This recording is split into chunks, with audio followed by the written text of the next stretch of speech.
রাতটা ছিল অর্ধেক। কক্সবাজারের শরণার্থী ক্যাম্পের শ্বাসরুদ্ধ করা গলিগুলোয় সেই রাতে হঠাৎ বাতাস থেমে গিয়েছিল। কাদা মাটির ওপরে থপথপ শব্দ তুলে কিছু ছায়ামূর্তি এগিয়ে যাচ্ছিল। তাদের হাতে মোবাইল, চোখে আগুন। কেউ একজন নিচু স্বরে কোরআনের আয়াত পড়ছিল, আরেকজন বলছিল, এইবার সময় এসেছে, আরাকান আমাদের হাতেই ফিরবে।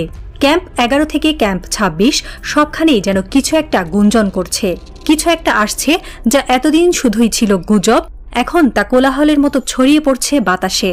আর সেই কোলাহলে বারবার উচ্চারিত হচ্ছে এক শব্দ, জিহাদ। এই সময়েই ব্রাসেলস ভিত্তিক সংস্থা ইন্টারন্যাশনাল ক্রাইসিস গ্রুপ ICG এক বিস্ফোরক রিপোর্ট প্রকাশ করল।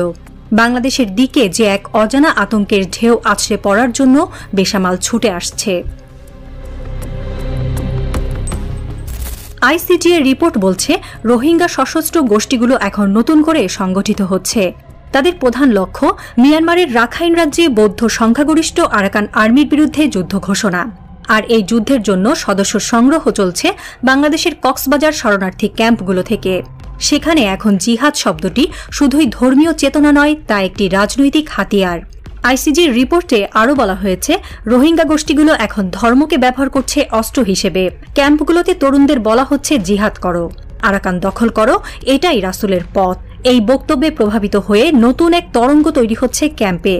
যাদের কাছে রুটি নেই, ভবিষ্যৎ নেই, তারা এখন শহীদ হওয়ার স্বপ্ন দেখছে। সেখানে ধর্ম একটি আশ্রয় নয়, অস্ত্র।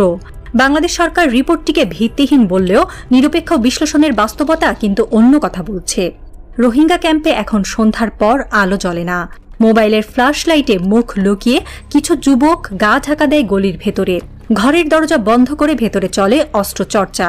শোনা যাচ্ছে, সীমান্তবর্তী ক্যাম্পগুলোয় শুরু হয়ে গেছে অস্ত্র প্রশিক্ষণ। তথ্য বিশ্লেষকরা বলছেন, এই প্রশিক্ষণ যদি বাড়তে থাকে তাহলে ক্যাম্পগুলো আর কেবল মানবিক আশ্রয়স্থল থাকবে না, তা হয়ে উঠবে ছায়াযুদ্ধের যুদ্ধক্ষেত্র।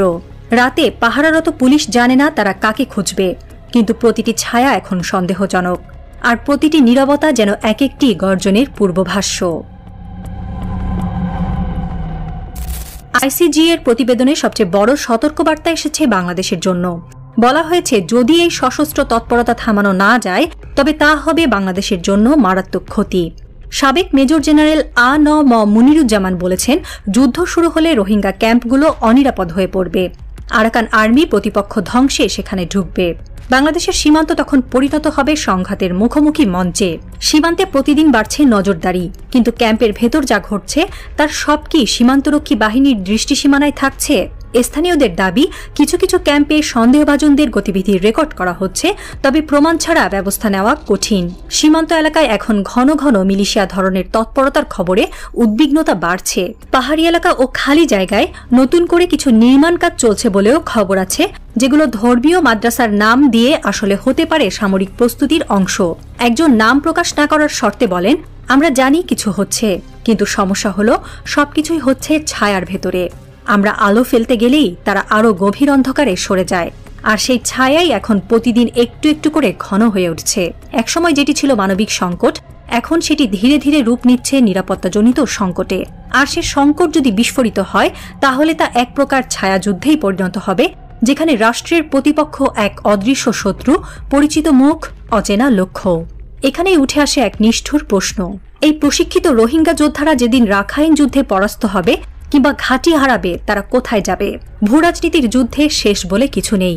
আজ যারা আরাকান আর্মির বিরুদ্ধে যুদ্ধ করছে, কাল তাদেরই কেউ অস্ত্র তুলে নিতে পারে বাংলাদেশের বিরুদ্ধেও। এই সম্ভাবনা অস্বীকার করার উপায় নেই, এবং সবচেয়ে ভয়ঙ্কর বিষয় হলো এই সম্ভাবনার বিরুদ্ধে গ্যারান্টি দেওয়ার মতো অবস্থানে এখন কেউ নেই। এই প্রশিক্ষিত ধর্মপ্রাণ হতাশাগ্রস্ত তরুণদের নিয়ে গঠিত এক মিলিশিয়া যদি কোনো তৃতীয় পক্ষের ছায়াযুদ্ধের হাতিয়ার হয়ে ওঠে, তখন কি বাংলাদেশ প্রস্তুত থাকবে?